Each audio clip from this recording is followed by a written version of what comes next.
Hello बच्चों, welcome to our YouTube channel. तो आज हम करेंगे स्टैंडर्ड 10th मैथ्स 2 का ज्योमेट्री। हम लोग इसका प्रैक्टिस सेट 3.5 कर रहे थे, जिसके लेक्चर 1 में मैंने आपको क्वेश्चन 1, क्वेश्चन 2 एंड क्वेश्चन 4 कराया था। आज के लेक्चर में हम लोग क्वेश्चन 3 एंड क्वेश्चन 5 करेंगे एंड इसी के साथ हमारा प्रैक्टिस सेट 3.5 खत्म हो जाएगा। अगर आपने इसके पहले के वीडियोस नहीं देखे हैं तो यहाँ पे राइट साइड में ऊपर एक लिंक आएगा, उस पर क्लिक कीजिए। आप लोगों को लाइन वाइज सारे वीडियोस मिल जाएंगे। अगर चैनल को सब्सक्राइब कर देंगे तो आपको सारे अपडेट्स भी मिलते रहेंगे। तो अगर सब्सक्राइब नहीं किया है तो सब्सक्राइब कर दो, बेल आइकन पर भी क्लिक कर दो ताकि आपको नोटिफिकेशंस मिलते रहे। चलो शुरू करते हैं। क्वेश्चन नंबर 3 में दिया है इन फिगर 3.79, ये वाला figure, O is the centre of the circle. ये सेंटर है अपना O and B is a point of contact. Point of contact मतलब वो सर्कल पे सिर्फ एक जगह, यहाँ पे जो लाइन पास हो रही है वो सिर्फ एक जगह टच कर रही है सर्कल को। मतलब AB क्या है भाई? AB अपना है टैंजेंट। क्लियरली लिखा हुआ नहीं है लेकिन पता चल रहा है, देखो एक ही पॉइंट पे टच कर रहा है, उसको पॉइंट ऑफ कॉन्टैक्ट बोलते हैं। जहां पे भी टैंजेंट सर्कल को टच करेगा उसको बोलते हैं point of contact. Segment OE perpendicular segment AD, ये OE दिख रहा है, ये AD को परपेंडिकुलर ऐसा दिया हुआ है। AB इक्वल टू 12, AB मतलब ये वाला पार्ट जो है ये 12 है, यहां से लेके यहां तक का, ये पूरा लाइन नहीं, A से लेके B तक का जो लेंथ है वो 12 है। AC इक्वल टू 8, ये जो इतना सा टुकड़ा है ना, यहां से लेके यहां तक का, ये है अपना 8। ठीक है, तो ये हो गया 8। Find AD। AD मतलब ये वाला लेंथ। देखो क्लियरली दिख रहा है कि ये है टैंजेंट क्योंकि एक पॉइंट पे टच कर रहा है, और ये है सीकेंट क्योंकि ये दो जगह सर्कल को काट रहा है। तो हम लोग टैंजेंट सीकेंट थ्योरम लगा के इसको सॉल्व कर सकते हैं। पहले रफ में करके बताता हूं क्या था tangent secant theorem. AB square is equal to AC into AD। A से ही शुरू करना, जहां पे वो इंटरसेक्ट कर रहे हैं वहां से शुरू करने का। तो पहला टुकड़ा है AB, लेकिन यहाँ पे एक ही है इसलिए AB स्क्वायर, यहाँ पे AC इंटू AD। तो मैं यहाँ पे लिख सकता हूं AC into AD equal to AB square. Tangent secant theorem, TST मत लिखना, ये सिर्फ रफ के लिए बता रहा हूं। अच्छा, पहले ये लिखा फिर ये लिखा, या पहले ये लिखा लिखा, कोई फर्क नहीं पड़ता, इक्वल टू है बीच में, वैल्यू सब्स्टिट्यूट करो। AC क्या है अपना? AC है 8 इंटू AD हमको फाइंड करना है। AB अपना है 12, AD को फाइंड करना है तो ये 12 स्क्वायर को लिख दो, 12 इंटू 12, सॉल्व करने में आसानी होगी। ये 8 को यहां से भगाओ, 8 यहाँ पे मल्टीप्लाई हो रहा है ना, वहां जाके डिवाइड होगा। ठीक है, अब इसको सॉल्व करते हैं। 4 2s are 8, 4 3s are 12, 2 1s are 2, 2 6 are 12, 6 into 3 कितना होता है? 18। तो अपना A से लेके D तक ये वाला पार्ट है 18। ठीक है, ये अपना हो गया सॉल्व। अब नेक्स्ट पूछा है DC। DC का है भाई, देखो ये वाला पार्ट क्लियरली दिख रहा है कि ये पूरा लेंथ अगर 18 है, उसमें से इतना टुकड़ा जो है वो 8 है, तो बचा हुआ टुकड़ा कैसे निकालेंगे? 18 में से ये 8 माइनस कर देंगे। अगर ये पूरे में से ये वाला माइनस कर दिया तो आपके पास बचेगा क्या? सिर्फ DC। तो 18 माइनस 8, रफ है इसलिए बता नहीं रहा, सॉल्व करते बताऊंगा। 18 माइनस 8 क्या आ जाएगा? 10। तो DC आ गया 10। नेक्स्ट पूछा है DE। DE माने ये। अब DE फाइंड करने के लिए ना डायरेक्टली यहां से नहीं मिलेगा, लेकिन हमने 8th या 9th में एक रिजल्ट पढ़ा था कि अगर सेंटर से कॉर्ड के ऊपर, ये DC तो एक कॉर्ड है ना, ऐसे मत सोचो ये तो पूरा सीकेंट है, अरे लेकिन D और C तो सर्कल पे है, तो DC एक कॉर्ड बन गया। करेक्ट, सर्कल पे कोई भी दो पॉइंट को ज्वाइन कर दो तो वो कॉर्ड बन जाता है सर्कल पे। याद रखना, OE कॉर्ड नहीं है क्योंकि O और E दोनों सर्कल के ऊपर नहीं है, वो सर्कल के अंदर है। ओके, A और C भी कॉर्ड नहीं है बिकॉज C सर्कल पे है लेकिन A सर्कल के बाहर है। कॉर्ड कौन सा है? खाली DC, दोनों पॉइंट सर्कल पे है और ज्वाइन किए हुए। तो अगर मैं सेंटर से कॉर्ड पे परपेंडिकुलर डालूंगा तो ये जो परपेंडिकुलर है ना, ये कॉर्ड को दो इक्वल टुकड़ों में डिवाइड कर देता है। ये हमने बचपन में ही सीख लिया था 8th स्टैंडर्ड में। ठीक है, तो हम लोग क्या बोलेंगे? DE फाइंड करना है ना, तो ये DE जो है ये पूरे DC का आधा होगा क्योंकि दो इक्वल टुकड़े बन रहे हैं ना। तो ये वाला जो लेंथ है it be half of this entire thing, और DC तो हमको पता है 10 है, तो हम लोग बोल सकते हैं DE is equal to half of DC। और DC कितना है? DC है 10, 2 1s are 2 5s are, तो आ गया 5। तो मुझे D का वैल्यू क्या मिल गया? 5। खत्म है ना, एकदम सिंपल। बस एक नया रिजल्ट यूज करेंगे, नया नहीं है पुराना है इसलिए आपको याद नहीं है, लेकिन जब लिखेंगे तब याद आ जाएगा। देखते हैं इसको फेयर में कैसे करेंगे। तो फेयर में ऐसा आएगा, हम लोग लिख के बताएंगे कि भाई क्वेश्चन में क्या दिया है, गिवन ये सेंटर है, ए बी टैंजेंट है। ए बी टैंजेंट नहीं दिया था, B is a point of contact दिया था, जिससे पता चलता है कि वो टैंजेंट है। ठीक है, अगर आपको ये नहीं लिखना है तो यहाँ पे B is a point of contact लिख दो। ये गिवन लिखने में ना बहुत ज्यादा दिमाग मत लगाना, ग्रामर में सब में ऐसे मत सोचो कि अरे एकदम ही प्रॉपर इंग्लिश सही होनी चाहिए, एकदम सब डेटा दिखना चाहिए, ऐसा नहीं है। बट ऐसा भी नहीं कि ऐसे लिख दो centre of the is O circle, कुछ भी नहीं लिखना है, लेकिन समझ में आना चाहिए कि भाई क्या बोलना चाह रहा है।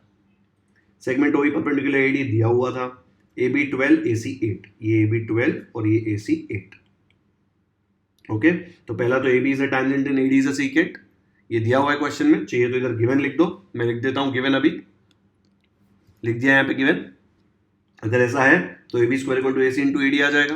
वैल्यू सब्स्टिट्यूट करके मैंने आपको सॉल्व करके बताया, ये वाला मैंने आपको कट करके भी बताया था। 4 2s are 8, 4 3s are 12, 2 1s are 2, 2 6s are 12, तो 3 6 आ गया 18। तो एडी की वैल्यू क्या आ गई, 18 यूनिट्स। यूनिट्स लिखना मत भूलना, ये रफ में मैंने ऑलरेडी आपको पूरा एक्सप्लेन किया, यहाँ पे सिस्टमैटिकली हर एक स्टेप करके बताया। रफ में मैंने पहले ये लिखा था equal to A B square लिखा था, मैंने बोला था ऑर्डर चेंज करो कोई फर्क नहीं पड़ता, जानबूझकर मैंने ऑर्डर चेंज करके बताया ताकि आपको दिखे सेम आंसर आता है। पहले A C into A D equal to A B square लिखो, कि पहले ए बी स्क्वायर लिखो equal to A C into A D लिखो, सेम है टैंजेंट सीकेंट थ्योरम। सेकेंड, ये जो है ना, ये ए सी हमको उसने पूछा है, राइट? नहीं, ए सी तो दिया हुआ है 8, ए डी हमने निकाला 18, और उसमें से ए सी कितना है, यहां से यहां तक 8, तो हमको पूछा है डी सी, तो मैंने लिखा ए डी पूरा लाइन जो है it is equal to A C plus D C, ये पूरी line is equal to A C से लेके डी सी, ये पूरा। क्यों? बिकॉज ए सी डी तीनों लाइन में है, देखो ए के बाद सी, सी के बाद डी।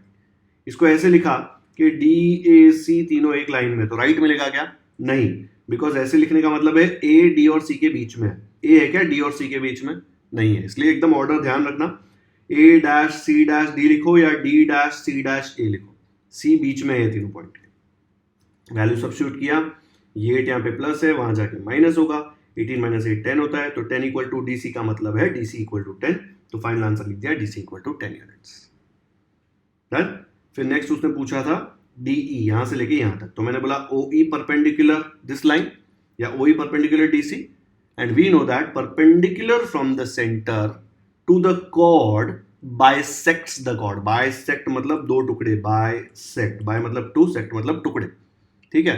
तो अगर दो टुकड़े बना रहा है, perpendicular from centre of a circle to the chord bisects the chord, तो मैं बोल सकता हूं DE equal to half DC.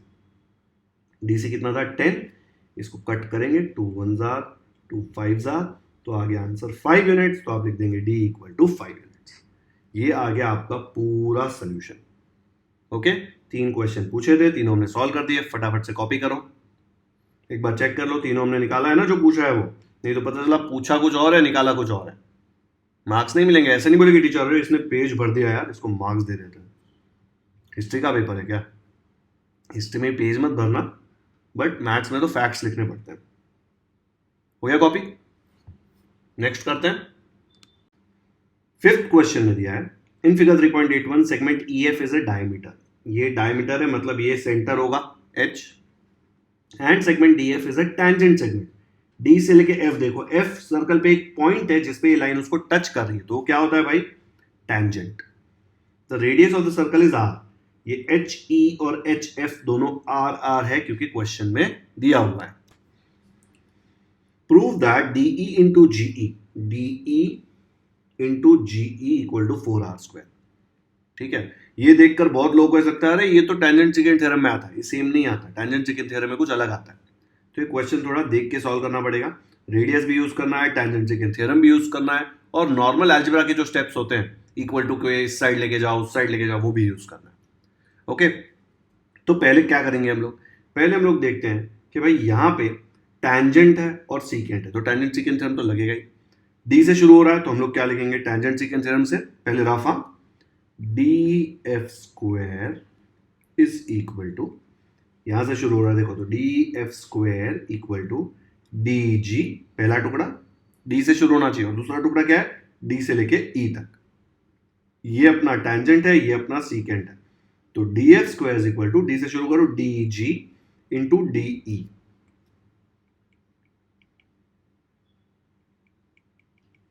यहां देख लो क्या चाहिए था हमको डीई इंटू जीई चाहिए। ओके, चाहिए तो पहले इसको लिख दो यार, डीई को पहले लिख दो, डीजी को बाद में लिख दो, ताकि आपको सेम लगे। डीई इंटू डीजी, देखो यहाँ पे डी से लेके ई तक, फिर डी से लेके जी तक। अब ये काम तो ऑलरेडी हो गया, यहाँ पे स्क्वायर है, यहाँ पे भी स्क्वायर है, कुछ करके हम स्क्वायर लेके आएंगे, लेकिन यहाँ पे जीई के जगह पे डीजी है, ये जीई के जगह पे डीजी आ रहा है। तो यहाँ पे ये डीई डी ठीक है, मल्टीप्लीकेशन ठीक है, लेकिन ये जीई के जगह पे डीजी है। देखो यहाँ पे जीई चाहिए था, लेकिन हमको डीजी मिला है। तो डीजी को जबरदस्ती जी कैसे बनाएंगे? तो देखो ये पूरा जो है डीई, उसको मैं बोल सकता हूं it is equal to DG plus GE. Can I say that? क्योंकि ये तीनों एक ही लाइन में है, डी जी और ई, तो पूरी लाइन डीई को लिख दिया, टुकड़ा डीजी प्लस दूसरा टुकड़ा जीई। मुझे किसका वैल्यू चाहिए? डीजी का, क्योंकि मुझे डीजी को भगाना है। तो डीजी का वैल्यू क्या आ जाएगा यहाँ से? ये डीई को इधर ही रखो और यहाँ से ये जो जीई है इसको इधर लेके जाओ, यहाँ पे प्लस है, वहां जाइए क्या हो जाएगा? माइनस, इधर बचेगा डीजी। ठीक है, यहाँ पे सिर्फ ये बच गया, इसको उधर भेज दिया। तो डीजी की वैल्यू क्या है? DE minus GE. तो ये डीजी के जगह पे अपन डाल देंगे DE minus GE.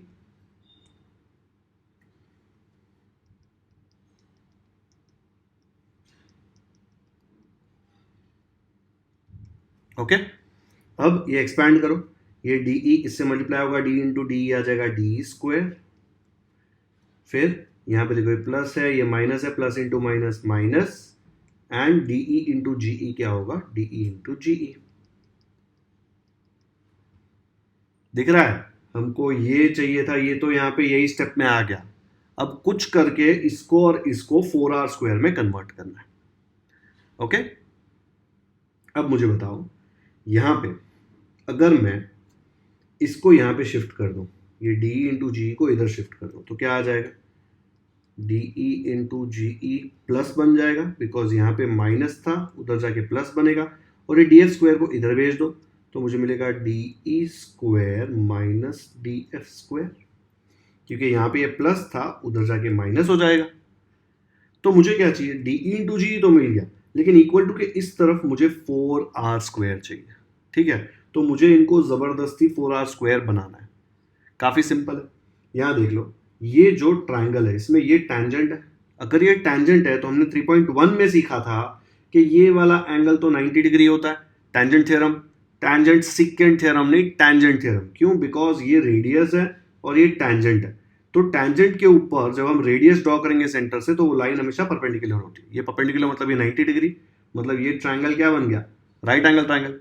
Right angle triangle में क्या होता है? हाइपोटेन्यूज ये है डीई, ठीक है, और दूसरी साइड्स कौन सी है? ई एफ और डी एफ। तो मैं बोल सकता हूं पाइथागोरस से कि DE square is equal to D F square plus E F square. बोल सकता हूं D square is equal to D F square plus E F square. Correct? Pythagoras theorem. अब मुझे बताओ, ये जो ई एफ है ये क्या है? E F is a diameter, और रेडियस कितना दिया हुआ है? आर। तो ये जो एच से लेके ई तक है वो भी आर है, एच से लेके एफ तक है वो भी आर है, और दोनों मिलाएंगे तो क्या हो जाएगा? दोनों मिला के हो जाएगा 2r, क्योंकि डायमीटर जो होता है वो रेडियस का डबल होता है, 2r वैसे भी बोल सकते हो। तो मैं ई एफ के जगह पे लिख सकता हूं 2r। ठीक है, तो मैंने ये डी एफ ऐसे का ऐसा लिखा, बट ई एफ के जगह पे 2r लिखा। ठीक है, ये देख लो, ऐसे करने का कभी भी स्क्वायर के जगह पे तो स्क्वायर ही है, दिख रहा है, खाली ई एफ के जगह पे आ जाएगा 2r। ब्रैकेट खोल दो, तो मुझे मिलेगा डी एफ स्क्वायर प्लस 2 का स्क्वायर हो जाएगा 4, r का स्क्वायर हो जाएगा r स्क्वायर। करेक्ट? तो मुझे इसकी वैल्यू क्या मिल गई? डी स्क्वायर की। डी स्क्वायर की वैल्यू मिली D F square plus 4r square. अब ये जो वैल्यू है ना, ये यहां पे हम सब्स्टिट्यूट कर देंगे डी स्क्वायर की जगह। तो क्या मिलेगा? सेम चीज यहां पे कॉपी करता हूं,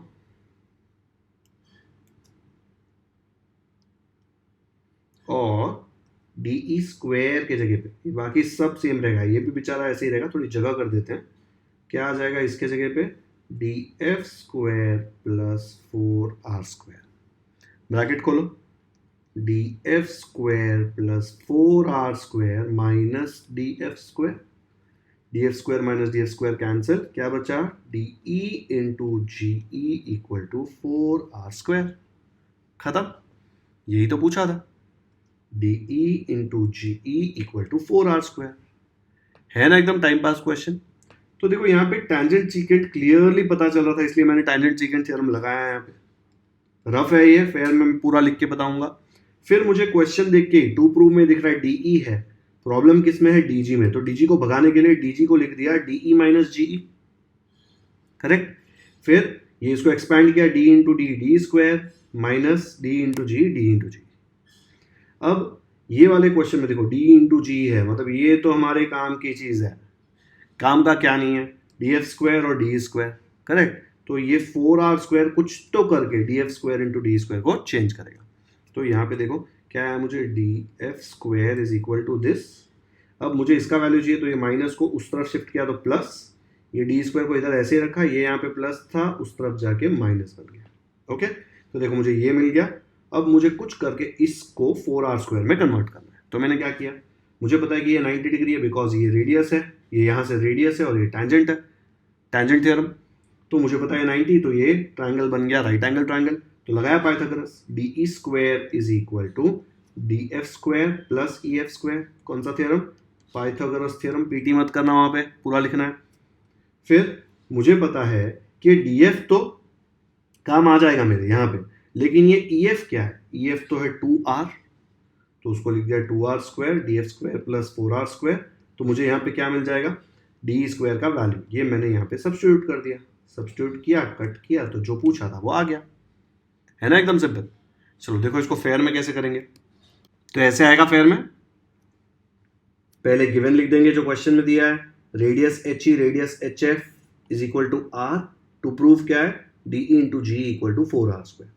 शुरू कैसे करेंगे, segment E F is the diameter and segment D F is a tangent, मतलब मैं लगा सकता हूं टैंजेंट सीकेंट थ्योरम, कहां से शुरू होगा, डी से, D F square is equal to D E into D G, tangent secant theorem.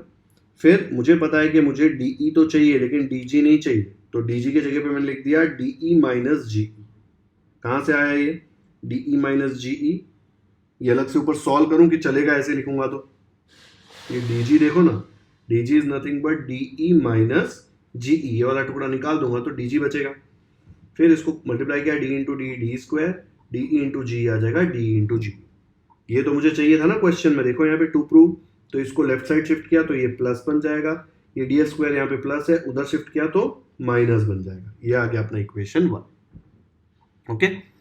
अब देखो next, angle H F D is 90 degree, tangent theorem, क्यों, ये एंगल 90 डिग्री है बिकॉज ये रेडियस है, ये टैंजेंट है, तो 90 डिग्री होता है, उसका रीजन टैंजेंट थ्योरम में लिखना है।